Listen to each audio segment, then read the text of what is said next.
Markets were on edge this week as Donald Trump's August 1st deadline for trade negotiations on US tariffs finally ran out. Trump has already announced tariffs on goods imported from many of America's largest trading partners as trade negotiators rush to strike last-minute deals or extensions. The deadline came more than 120 days after Trump first announced his list of Liberation Day tariffs on imported goods back on April 2nd. Despite delays, the Trump administration now looks ready to roll out new tariff rates for the countries that didn't manage to secure a deal before the Friday deadline. White House Press Secretary Caroline Leavitt announced that two-thirds of the US's 18 major trading partners already have a deal, and that letters have been sent to an additional 17 nations. The White House said that countries that have not struck a trade deal or have not received a letter with a new tariff rate will hear from the Trump administration by midnight on Friday. Taiwan, the world's most important semiconductor exporter, was hit with a 20% tariff. Tariffs were raised on Canada, a historic US ally and major trading partner, to 35%. India was hit with a 25% tariff and Switzerland with 39%. Trump said that he would not be extending the deadline this time around, tweeting, "The August 1st deadline is the August 1st deadline. It stands strong and will not be extended. A big day for America," on his version of Twitter, which is called Truth Social, earlier this week. It was all in caps, so I was probably supposed to shout that at you, but I won't. On Thursday, he announced that he would delay higher tariffs on Mexico by 90 days.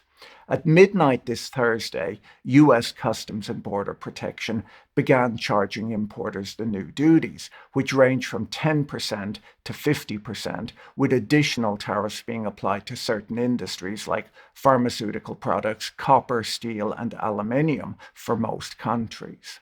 The Yale University Budget Lab announced on Monday that US consumers face an effective tariff rate of 18.2%, the highest rate since 1934, which means that the average household will see additional costs of $2,400 in 2025.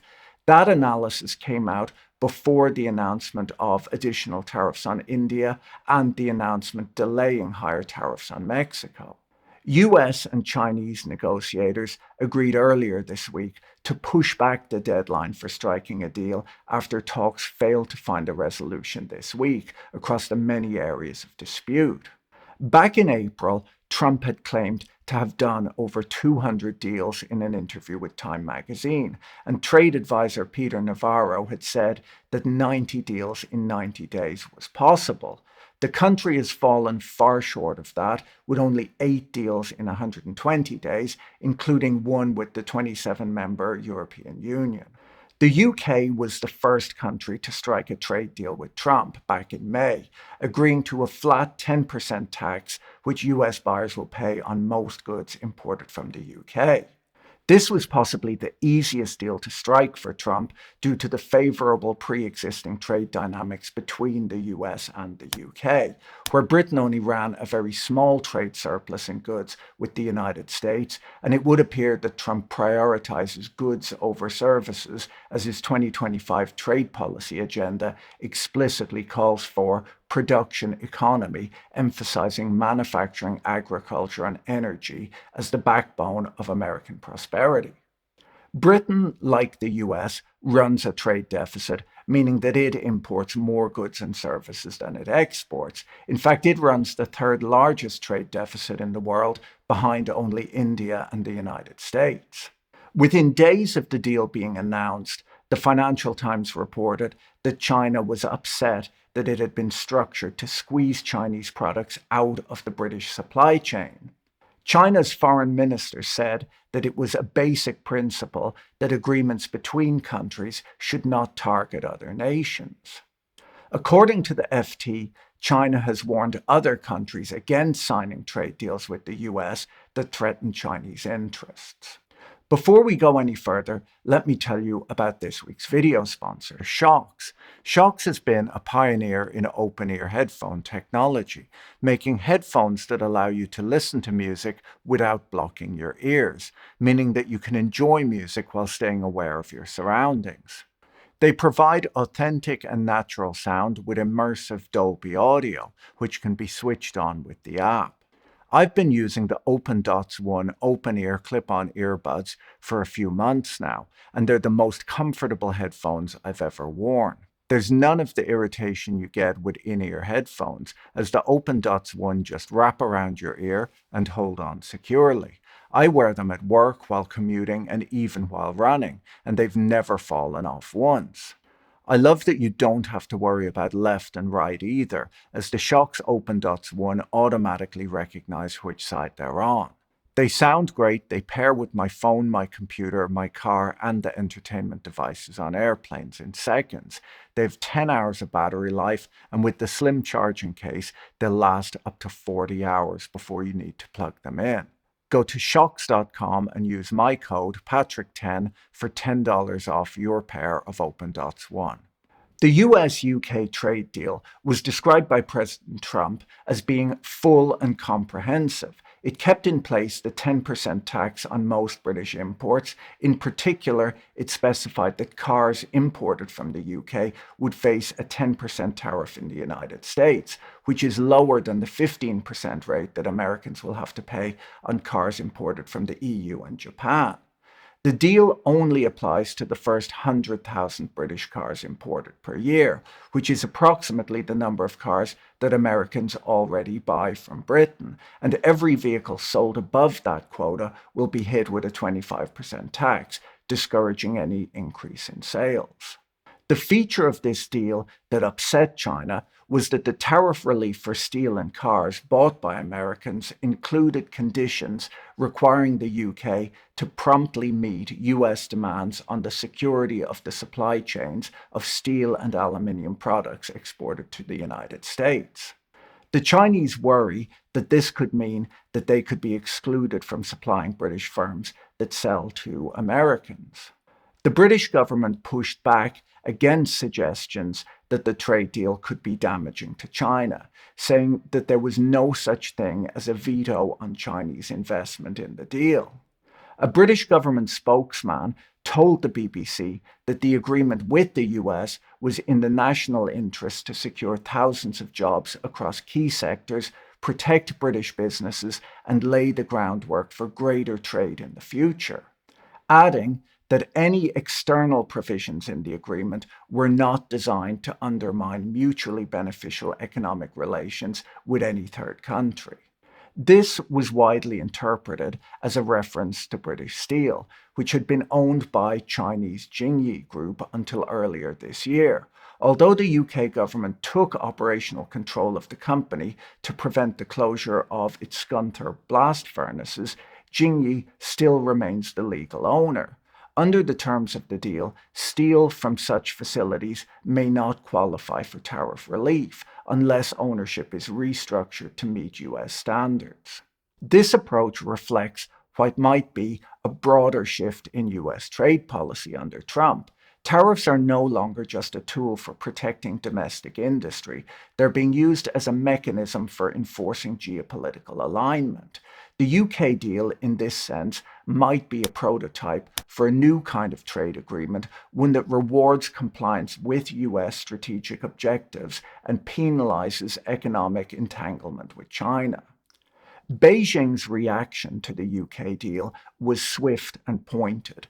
Chinese officials warned other countries that they deal with against signing agreements with the US that threaten Chinese interests, and China accelerated its efforts to remove foreign components from domestic supply chains, the goal being to insulate China from future trade disruptions and reduce dependency on foreign technology and inputs. This strategy broadly aligns with China's long-standing dual circulation policy, which aims to boost domestic consumption and technological self-sufficiency while maintaining selective engagement with global markets. The UK-US deal and others like it have possibly reinforced Beijing's determination to reduce its risk of being pressured by foreign governments. China has also been responding diplomatically to US pressure by stepping up engagement with countries in Southeast Asia, the Global South, and within the BRICS bloc, offering alternative trade and investment partnerships. At the same time, its continued trade talks with the US, resulting in a 90-day truce in May that temporarily reduced tariffs on Chinese goods from as high as 145% to around 40%. That truce, however, is fragile. Trump has tied further tariff reductions to cooperation on unrelated issues, making it difficult to know that when a deal is struck, will it be stuck to or renegotiated again on a whim. This transactional approach has left Beijing very wary. Chinese officials have indicated that they'll raise concerns directly with the UK and US, but are avoiding escalation, possibly to preserve room for negotiation or to avoid disruption ahead of a potential Trump-Xi summit later this year. While other Asian countries may be nervous of China, they see that Chinese companies will still invest in their countries, while American businesses are retrenching to North America. The EU's agreement with Washington, finalized a few days ago, was broader in scope. It imposed a 15% tariff on roughly 70% of EU exports to the US, including pharmaceuticals, semiconductors, and cars.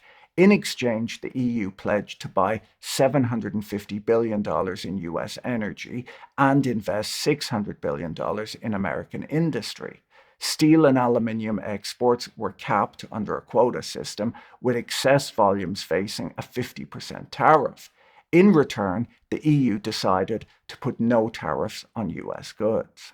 The one-sided nature of this deal is somewhat surprising, as the European and US economies are fairly similar in size, and the trade relationships are interrelated on both directions.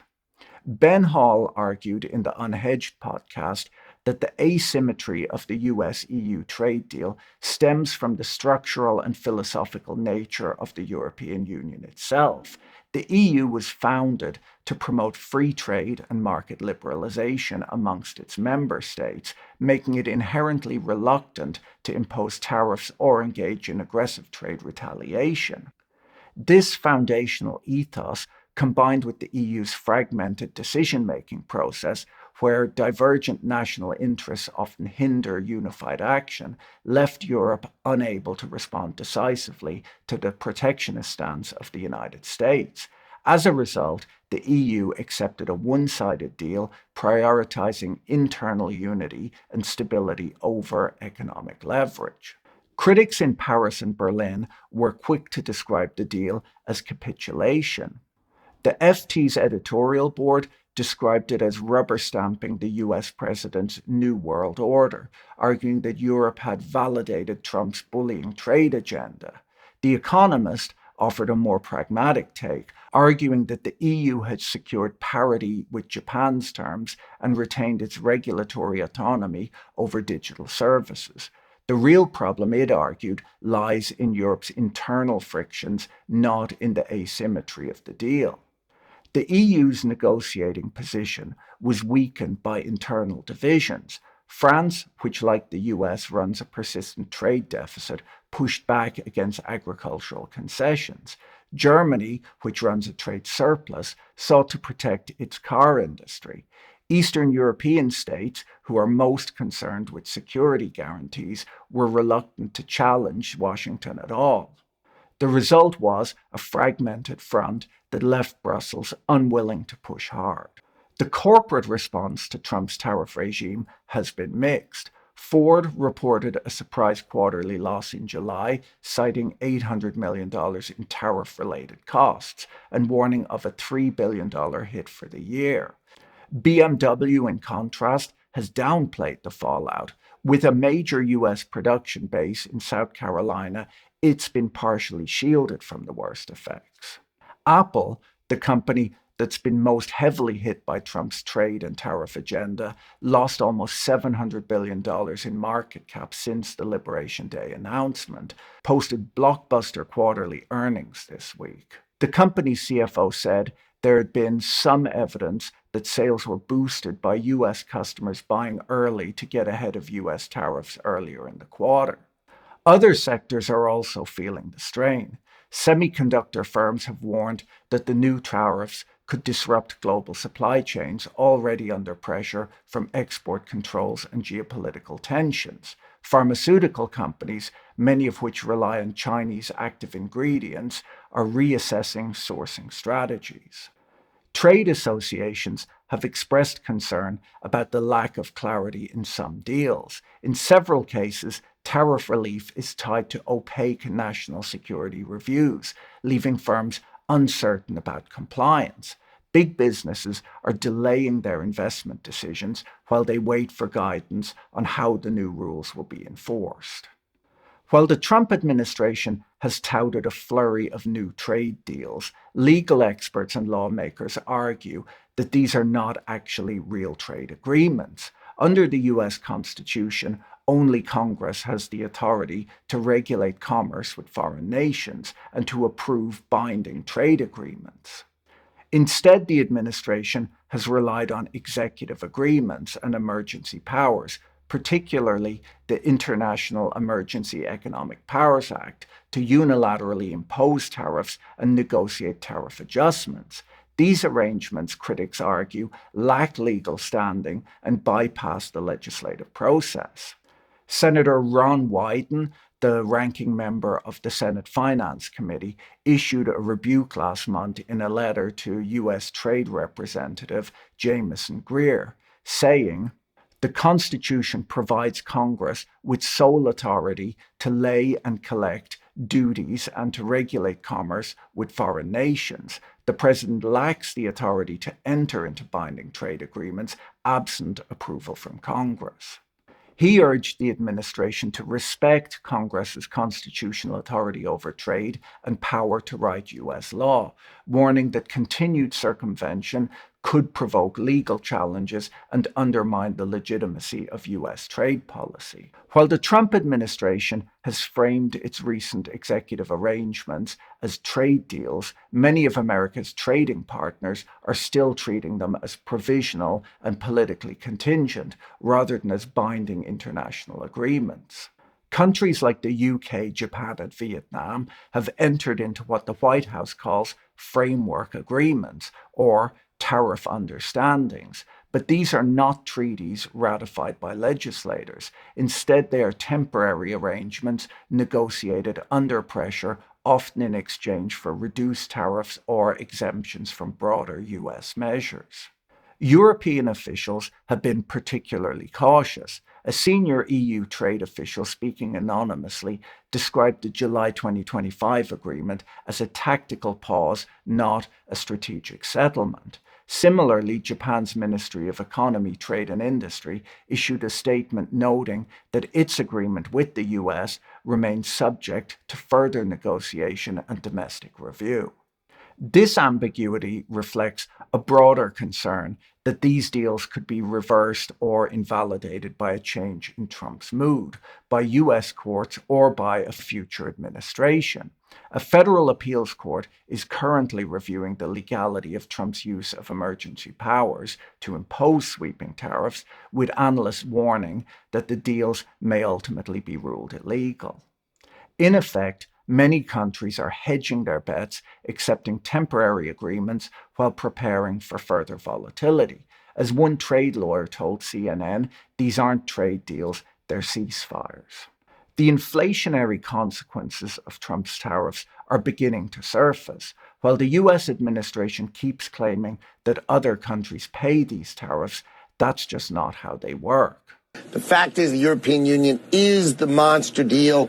President Trump did that deal yesterday. We were all together in Scotland. We got the deal done. So here's how it goes. The European Union is going to pay 15%, and they sell us $600 billion worth of goods. That's $90 billion for America. The tariffs push up the price of imported goods for American consumers and can be expected to hurt foreign exporters, as the higher prices will likely lead to lower sales. But Americans do pay this tax.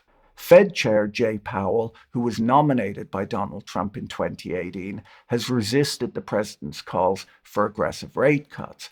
Powell cited uncertainty over the inflationary impact of tariffs, many of which exceed the 10% threshold economists had assumed would be the ceiling. Two Fed governors dissented from the decision not to cut rates, marking the first such split since 1993. Markets interpreted Powell's stance as hawkish, with short-term Treasury yields rising and the dollar rallying. Analysts at JP Morgan and Citigroup have warned that consumer spending could soften further in the second half of the year as businesses pass on higher input costs. The inflationary impact is not limited to the US either. European central banks are also monitoring the situation closely, with the ECB warning that higher US tariffs could spill over into global prices. For now, the Fed is holding its ground, but the pressure is mounting.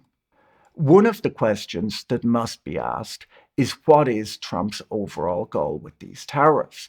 Is he hoping to strike deals or hoping to use tariffs to raise revenue?